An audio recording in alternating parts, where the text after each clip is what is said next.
Әдеби бағдарлама жобасы аясында сіздер назарларыңызға Әлдихан Қалдыбаевтың «Мен апамның баласымын» романын ұсынатын боламыз. Авторға тоқталып өтетін болсақ, Әлдихан Қалдыбаев 1939 жылы Жамбыл облысы Шу ауданында өмірге келген. 1963 жылы Қазақ мемлекеттік университетінің филология факультетін аяқтаған.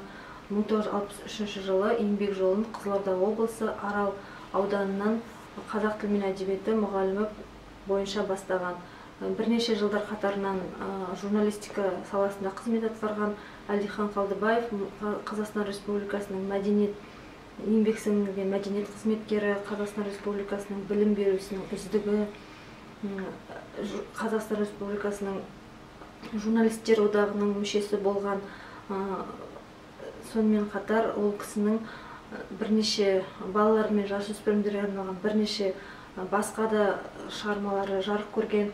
Мысалы айтатын болсақ, «Сағындым сені інім», «Су тасушы Әшірбек» сияқты балалар мен жасөспірімдерге арналған кітаптары жарық көрген. Бүгінгі сіздер назарларыңызға ұсынып отырған роман «Мен апамның баласымын» деп аталады. Бұл роман 2002 жылы Фалият баспасынан 2000 данамен жарық көрген. Негізінен автор бұл шығармада соғыс кезеңіндегі, соғыстан кейінгі кезеңдегі балалық шақ туралы баяндайды. Бұның бас кейіпкері Алданыш деген бала. Ол 7-ші сынып оқушысы. Алданыш өзінің нағашы әжесінің бауырында тәрбиеленгендіктен өзінің әкесін жезде, ал туған анасын әпке деп тәрбиеленеді. Бұл негізі бала басқаларынан қарағанда намысқой, өзінің ар-намыс үшін жанын беруге даяр болып өседі.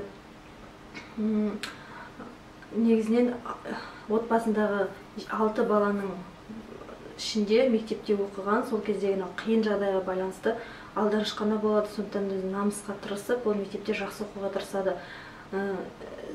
Сол романның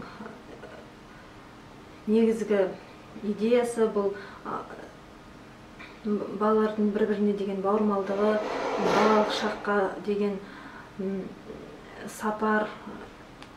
Негізінен Алданыштың оқиға романдағы сол Алданыштың төңірегінде өтеді.